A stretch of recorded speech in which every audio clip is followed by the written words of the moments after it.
கர்த்தருடைய பரிசுத்த நாமத்திற்கு மகிமை உண்டாவதாக.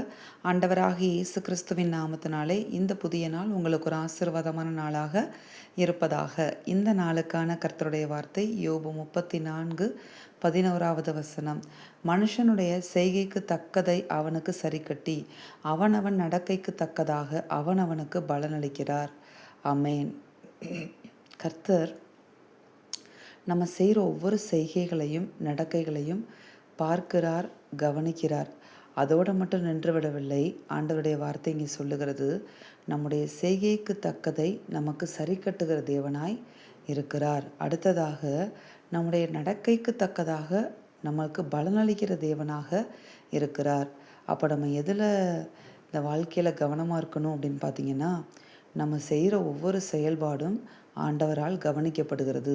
எந்த நோக்கத்தோடு ஒரு செயல்பாடை செய்கிறோம், எந்த நோக்கத்தோடு அதை செய்து கொண்டிருக்கிறோம் என்பதை ஆண்டவர் பார்த்து கொண்டிருக்கிறார். அடுத்ததாக நம்முடைய நடக்கைகள் ஒவ்வொன்றும் கவனிக்கப்படுகிறது ஆண்டவரால். அப்போ ஆண்டவர் முகத்தை பார்க்கிறவர் அல்ல, இருதயத்தை பார்க்கிறவர். எந்த நோக்கத்தோடு கூட நாம் இதெல்லாம் செய்கிறோம் அப்படிங்கிறத ஆண்டவர் பார்க்கிறார். பார்த்து அதற்குரிய பலனை அளிக்கிற தேவனாகவும் இருக்கிறார். அப்போ நம்முடைய செய்கைக்கும் நம்முடைய நடக்கைக்கும் கண்டிப்பாக பின் விளைவுகள் உண்டு என்பதை நாம் அறிந்து நாம் நற்செய்கைகளை கிறிஸ்துவுக்குள் இருந்து நாம் செய்யும்போது நிச்சயமாக அதற்குரிய பலனை நாம் என்ன செய்வோம், ஆண்டவரத்திலிருந்து பெற்றுக்கொள்வோம். நாம் நடக்கையை நாம் காண்பித்தோமானால் நம்மை அநேகருக்கு நம்முடைய வாழ்க்கையை கர்த்தர் சாட்சியாக நிறுத்தி அதற்குரிய பலனை நம்ம வாழ்க்கையில் வரப்பண்ணுவார். அதேது ஆண்டவரை ஏற்றுக்கொண்டதுக்கு அப்புறமும் நம்முடைய சுயத்திற்கு நாம் அதிகமாக இடம் கொடுத்து, நம்மளுக்கு சுய சுத்தன்ற ஒன்று ஆர்டர் கொடுத்துருக்குறாரு இல்லையா, அதை நம்ம பயன்படுத்தி நம்முடைய செய்கைகளை செய்து கொண்டே இருக்கும்போது நிச்சயமாக தேவன் இந்த செய்கைகளுக்கு சரி கட்டுவார் என்று இந்த வார்த்தை சொல்லுகிறது. அடுத்ததாக ஆண்டவரை ஏற்றுக்கொண்டும் ஆண்டவர் வழியில் நடக்காமல் நமக்கு விருப்பமான வழிகளிலேயே நாம் நடந்து கொண்டு ஆண்டவரை தேடிக்கொண்டிருக்கிற பிள்ளைகள் அநேகர். அப்போ நமக்கு விருப்பமான வழிகளில் நடந்துக்கிட்டே நம்ம இருந்தோம் அப்படின்னா நம்முடைய நடக்கைக்கு தக்கதான பலன் தான் நம்மளுக்கு வாழ்க்கையில் பின் விளைவுகளாக நம்மை பின்தொடரும். ஆமென். அதுக்குரிய பலன் நம்மளுக்கு கண்டிப்பாக சேரும்.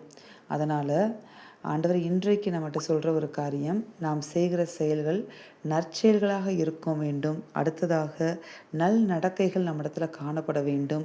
கர்த்தருக்குள்ள நாம் எந்த செய்கை செய்தாலும் கர்த்தருடைய நாமத்திற்காக கர்த்தருக்குள்ள அந்த செய்கையை செய்யும் பொழுது நிச்சயமாக அதற்குரிய பிரதிபலனை கர்த்தர் நம்ம வாழ்க்கையில் கொண்டு வருவார். ஆமென்.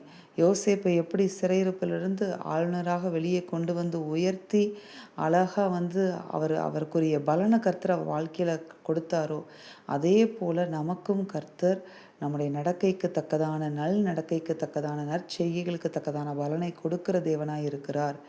ஆனால் அது தவறாய் நம்ம செய்கைகள் மாறும்போதும் தவறாய் நாம் நடக்கும்போதும் அதற்குரிய பின் விளைவுகள் தொடரும் என்பதை தான் இந்த வார்த்தை நமக்கு தெரிவிக்கிறது. அதனால் நம்முடைய செயல்பாடுகளில் கவனமாக இருப்போம். நாம் எப்படி நடக்கிறோங்கிறதுல கவனமாக இருப்போம். கர்த்தரை ஏற்றுக்கொண்டதுக்கு அப்புறமும் நம்முடைய வழிகளை நாம் நடந்து கொண்டிருப்பதை நிறுத்தி அவருடைய வழிகளை தெரிந்து கொண்டு அவர் நம்மை நடத்துகிற பாதைகளை நடக்கும்போது நிச்சயமாக நம்மளுக்கு சரி கட்டுதல் வராது.